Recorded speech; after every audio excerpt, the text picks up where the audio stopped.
이번 시간에는 이제 공항 탑승에 대해서 오늘도 이제 교수님과 같이 진행해 보도록 하겠습니다. 보통 공항 탑승이라고 일반적으로 알려진 용어가 DCS라고 하죠. 그렇죠. Departure 네. Control System DCS. 보통 그 현직에서도 DCS라는 말을 사용하나요? 네, 사용합니다. 아. DCS 시스템을 통해서 탑승을 진행을 하고요. 네. 지금 실질적으로 항공사에서 수속 시스템을 사용하고 있는 수속 시스템은 에어쿠스라는 시스템을 사용하고 있습니다. 그러면 DCS 같은 그 전반적인 업무를 네. 대부분 공항에서 이제 승객을 보낼 때, 네, 승객을 탑승시킬 때 그렇죠. 가장 많이 사용하는 거고, 그렇죠. 그러면 항공사 직원들은 대부분의 어떤 사람들이 이런 업무들을 알고 있나요? 일단 항공사 오퍼레이션이면은 여객 담당 부분은 무조건 다 할 줄 아셔야 되는 거고요. 그다음에 이제 조업사에서 수속 담당하시는 분들. 그럼 항공사에 취업을 하면 네. 제일 먼저 이쪽 부서로 갈 가능성이 굉장히 높겠네, 처음에는.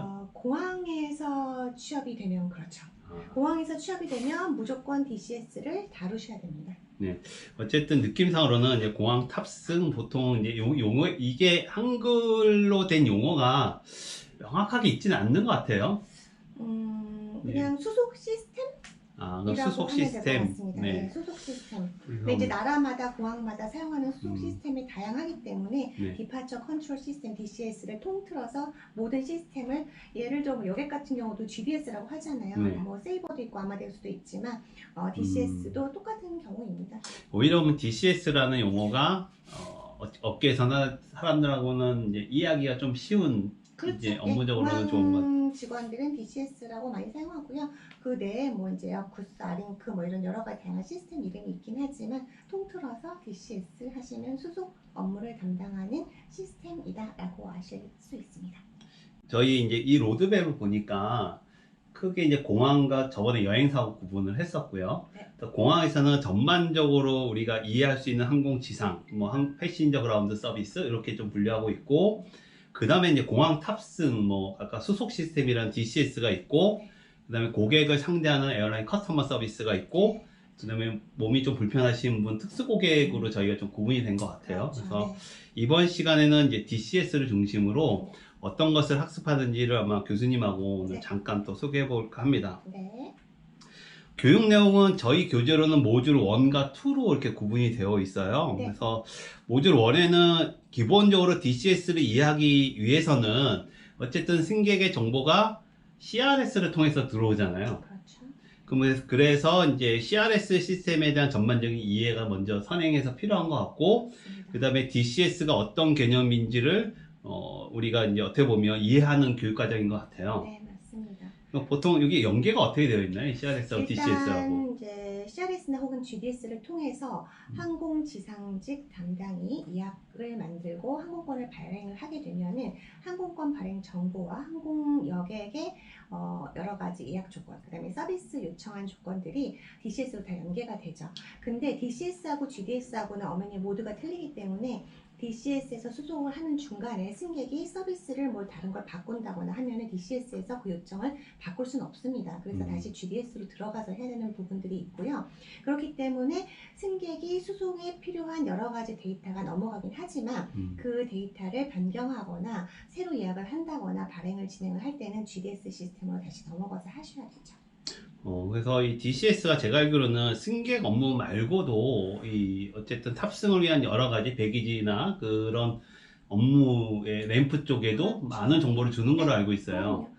그러니까 뭐 여권 정보 같은 것도 다 네. 입력을 다 해서 넘어가게 되어 있고 이민국 쪽으로 넘어가게 되어 있고, 그다음에 웨이트 앤 밸런스, 항공사 기본적으로 항공기 자체가 승객을 어떻게 배치하느냐, 그다음에 화물의 무게를 어떻게 배치하느냐, 로드 컨트롤의 역할도 하고요. 그래서 요새 옛날 같은 경우는 옛날도 아니지만 뭐 항공사가 지금 뭐 부분 틀리긴 한데요. 로드 컨트롤이 시스템이 분리된 데도 있고요. 아니면 DCS에서 로드 컨트롤, 그러니까 비행기 밸런스를 맞춰서 항공기가 뜰 때 비행기가 뭐 꼬리가 너무 무거우면 꼬리가 처지고 이러면 안 되잖아요. 그렇죠. 그러니까 그런 거 조절을 DCS에서 한꺼번에 해주는 경우도 있고요. 아니면 로드 컨트롤 부서가 따로 있어서 그쪽에서 따로 진행하는 경우도 있고 그렇습니다.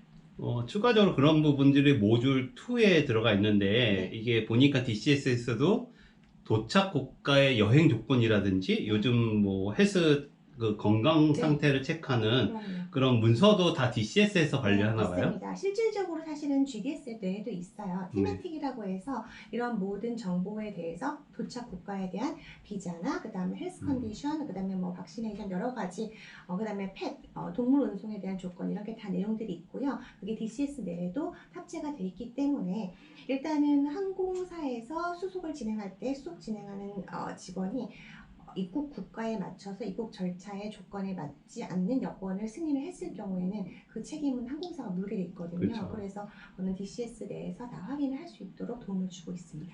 그 모듈 2에 보니까 또 승객을 어떻게 접수를 받느냐, 또 그 캐리어라고 그러죠. 네. 그거를 어떻게 배기지를 받느냐 이런 것들도 하나의 절차가 있고 이게 개념적으로 이 교재에 다 들어가 있나 봐요. 네, 그렇습니다. 배기지도 뭐 캐빈 배기지, 네. 기내 배기지가 있고, 그다음 위탁 수화물, 체크트 배기지가 나눠져 있고, 또 그때그때마다 오버사이즈도 있고, 엑스트라 배기지도 있을 수 있고, 엑세스 배기지도 있고, 스페셜 화물도 있을 수 있고요. 여러 가지 종류가 다 있는데 그에 따라서 수속하는 방식이 다 다를 거죠. 그 다음에 2-4를 보니까 또 승객을 어떻게 분류하느냐라는 것 같아요. 그래서 아마 저희가 느끼기에는 이제 특수고객, 뭐 임산부라든지 네. 몸이 불편하신 분이라든지 뭐 유엔도 있고 뭐 이런 부분들도 다 조금씩 개념을 다루고 있나 봐요. 뭐 한가족 서비스 이런 거 대한항공이나 아시아나 같은 데서 특수하게 서비스를 제공한다거나 아니면 익스펙턴트 마더 임산부의 몇 주까지는 서류가 필요하다거나 아니면 UM 서비스 unaccompanied minor 해가지고 소아만 비동반 소아에 대해서 서비스를 어떻게 제공할 것인가 여러 가지 다양한 서비스 조건에 대해서 DCS 내에는 다 탑재가 돼 있고요. 서비스 내용 자체가 이 DCS 교재 내에 다 들어가 있죠.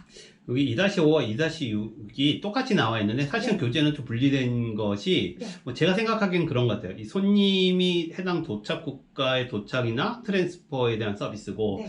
또 하나는 이제 실제로 우리나 그 공항에 도착했을 때 네. 고객의 트랜스퍼의 차이점이 있는 것 같은데 네. 이런 어쨌든 뭐 중요한 거는 이 고객이 도착하는 상황과 이제 네. 그 비행기를 갈아타는 거예요. 스탑오버라든지 그렇죠. 뭐 트랜스퍼라든지 이런 서비스도 다 DCS 정보에서 다 나타나나 네, 봐요. 나옵니다. 그리고 승객이 최종 목적지까지 가는지 아니면 이게 트랜스퍼 비행기인지까지를 다 DCS는 확인을 하고요. 근데 이제 하나 문제점은 승객이 티켓 항공권을 최종 목적지까지 한 항공사나 한 여행사에서 발권하지 않고 다 다른 각자 구매를 했을 경우에는 DCS가 인지하지 못하지만 한 여행사 내에서 최종 목적지까지 항공사를 갈아탄다 하더라도 한 항공권이나 한 예약 시스템 내에서 연계했을 경우엔 DCS에서 다 인지를 합니다.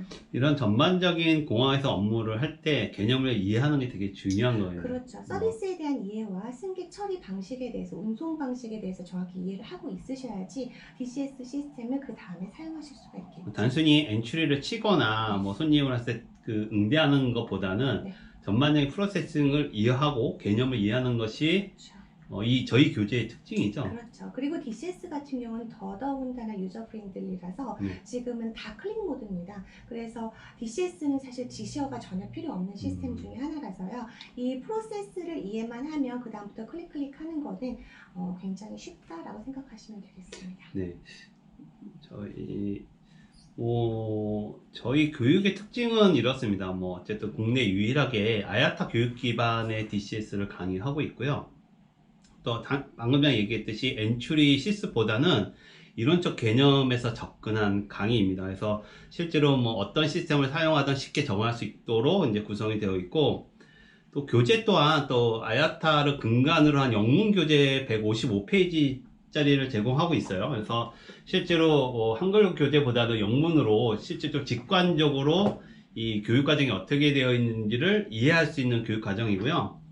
뭐 이렇게 교수님이 생각하기에도 저번에도 뭐 비슷한 질문을 드렸는데 이 사용되는 영어나 이런 것들을 그래서 직접 알아야 되는 거죠. 네, 그렇죠. 가장 중요한 거는 여러분들이 DCS나 GDS나 모든 시스템을 사용할 때 매뉴얼이 지금 교재에 나와 있는 영문으로 되어 있습니다. 근데 그거를 사실은 이제 신입 직원 같은 경우는 위에 선배들한테 여쭤보고 그러시면 매뉴얼을 찾아봐 라고 하는데 매뉴얼이 다 이렇게 되어 있거든요. 그렇기 때문에 이 영문을 숙지하지 않으시면 매뉴얼을 보셔도 한글로 번역된 글은 없으니까 그래서 이런 그 실제 업무 시 사용하는 언어에 좀 익숙해지셔야 될 필요가 있습니다. 결국 뭐 외국 항공사나 결국은 뭐 조업사에 들어와서도 이 업무를 할 때 그렇죠. 대부분이 외항사의 매뉴얼이 네. 다 영어 버전으로 되어 네, 있는 거네요. 그렇습니다. 네. 아야타 매뉴얼뿐 아니라 전 항공사에서 사용할 정보 다 영어로 규정이 되어 있습니다. 어쨌든 이런 거에 많이 친숙해져야겠네요. 그렇죠. 그게 네. 참 어려운 부분 중에 네. 하나인 거예요. 네. 그 다음에 저희는 이거를 증명할 수 있는 자격증을 취득할 수 있게끔 연계가 되어 있고요. 뭐 향후적으로는 아야타 글로벌 자격증도 취득이 가능합니다.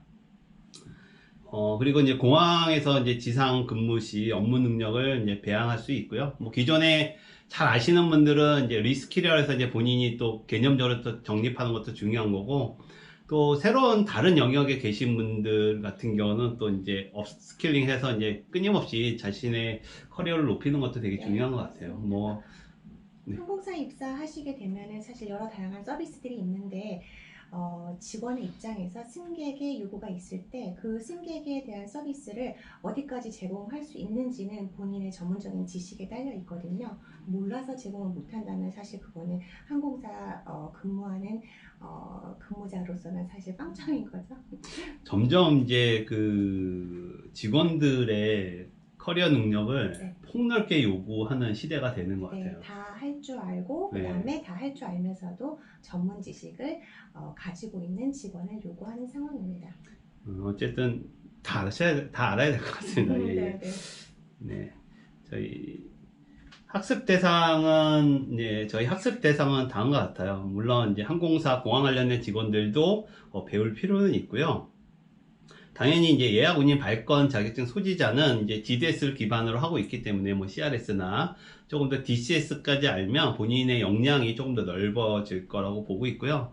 향후적으로 항공사나 공항의 취업 준비생은 개념적으로 다 알고 있어야 되는 과정이죠. 네, 그렇습니다. 지금 현재 사실 보시면 과거에는 항공사도 참 보수적인 회사 중에 하나여서 항공사 지상직하고 된 공항 지상직, 시내 지상직 굉장히 분리해서 채용을 따로 내고 하긴 했는데요. 지금은 사실 뭐 코비드의 영향도 있고 그다음에 그 외 여러 가지 다양한 전문 지식을 요구하고 있기 때문에 공항과 그다음에 시내의 직원에 대한 사실 채용 방식을 그렇게 많이 크게 다루고 있지는 않습니다. 그래서 어느 쪽에서 채용이 된다 하더라도 내가 언제든지 공항을 갈 수 있고 언제든지 시내를 왔다 갔다 할 수 있는 양쪽 모두의 전문 지식을 가지고 있으시면 그만큼 회사 내에서 조금 더 전문적인 위치에 있을 수가 있겠죠. 그 마지막으로 이제 아야타 글로벌 자격증이 아마 패신저 그라운드 서비스 카테고리 내에서 관련된 공부를 할 수 있을 것 같고요. 뭐 이게 영문 교재다 보니까 이렇게 많이 프렌들이 하면 쉽게 아야타 글로벌 자격증 취득하는 데도 많이 도움이 될 것 네, 같습니다. 그렇습니다. 예. 저희가 2020년 하반기 교육은 뭐 확정은 아니지만 대략 이렇게 잡고 있습니다. 아마 저희가 9월 중순에 한번 이 DCS 강의 관련해서 특별하게 개설을 해서 이제 여러분들이 학습할 수 있는 기회를 좀 드리고 있고요. 뭐 향후적으로도 뭐 2달에 한 번이든 뭐 이제 뭐 항공업계 정상적으로 되면 또 많은 개강이 있고 여러분들이 또 학습할 수 있는 기회가 많이 생길 것 같고요. 최근에는 이제 온라인 라이브 웨비나로도 네. 개강이 돼서 이제 시간은 뭐 라이브니까 뭐 지역적으로 이렇게 꼭 서울이나 경기권에 아니신 분들도 이제 수업을 들을 수 있는 것 같아요. 네, 그리고 그렇습니다. 뭐 공지하자면 이제 9월 19일 토요일 날 저희가 이 과정을 지금 현재 개설을 준비하고 있습니다. 뭐 관심 있는 분들은 한번 이 교육 과정 한번 이제 해보는 것도 굉장히 좋을 것 같아요. 네, 예. 아마 다양한 지식을 좀 재밌게 배워보실 수 있고요. 네. 뭐 저희 아야타 교육센터 유튜브 채널이나 카사 인터내셔널 유튜브 채널에는 이런 다양한 교육 과정에 대한 내용하고 그 다음에 전문 지식들을 조금씩 재미있게 영상을 올려놓으셨으니까 한번 다 확인해 보시기 바랍니다. 네, 교수님 뭐 마지막으로 하실 말씀. 저희야 뭐 요새 지금 코비드 때문에 항공업계가 엄청 어려워요. 근데 지금 향후 전망은 전문 지식을 가지고 있는 사람만 살아남을 것이다. 이전에는 이제 과거에는 정말 많은 인력이 동원이 됐었는데 앞으로는 필요한 인력은 계속 축소될 거고요. 그다음에 나머지는 대부분 이제 계속 말씀드리긴 했지만 다 기계가 대신하는 그런 세상이 올 건데 그 사이에서 내가 내 위치를 지킬 수 있는 전문 지식을 키워가는 전문인이 되셨으면 좋겠습니다. 네, 오늘도 수고 많이 네, 하셨습니다. 감사합니다. 네.